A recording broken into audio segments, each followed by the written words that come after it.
published by Newsweek. Vice President Mike Pence said that there will be enough capacity for COVID-19 testing, which would pave the way for the first phase of the reopening of the U.S. economy.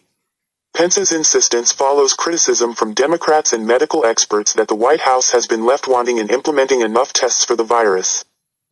But in a press conference on Friday, Pence, who heads the White House Coronavirus Task Force, said that there were enough tests to allow states to follow the first phase of federal guidelines. Released by the White House this week, those guidelines outline a suite of conditions required before restrictions can be eased, which include a reported decrease of COVID-19 cases over 14 days and a robust testing program for at-risk health workers. We believe today that we have the capacity in the United States to do a sufficient amount of testing for states to move into Phase 1 in a time and manner that they deem to be appropriate, Pence told reporters. Our best scientists and health experts assess that today we have a sufficient amount of testing to meet the requirements of a Phase 1 reopening if state governors should choose to do that. In Phase 1, vulnerable individuals would still have to shelter in place, and there would also be a ban on groups of more than 10 people unless they can socially distance. Bars and schools would remain closed, and all non-essential travel would also be off limits. On Friday, Newsweek reported that Democratic lawmakers had been left angered by a conference call with the White House for what they said was a lack of clarity over the administration's plans to increase testing.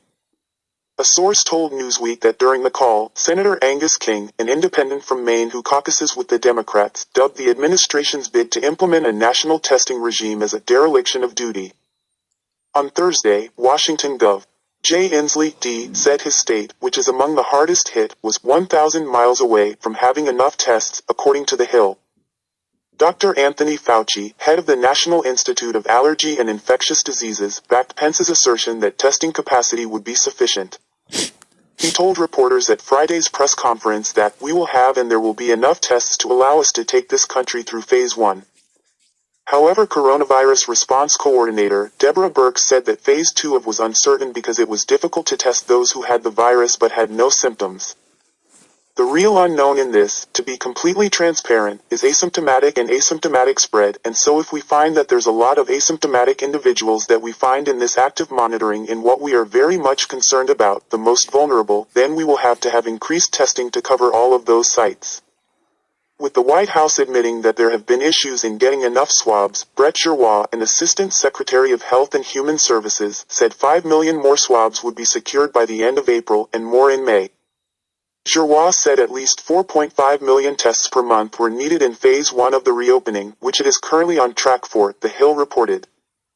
The graphic below, provided by Statista, shows the growth of COVID-19 cases in 3 U.S. states. Choose a membership that's perfect for you.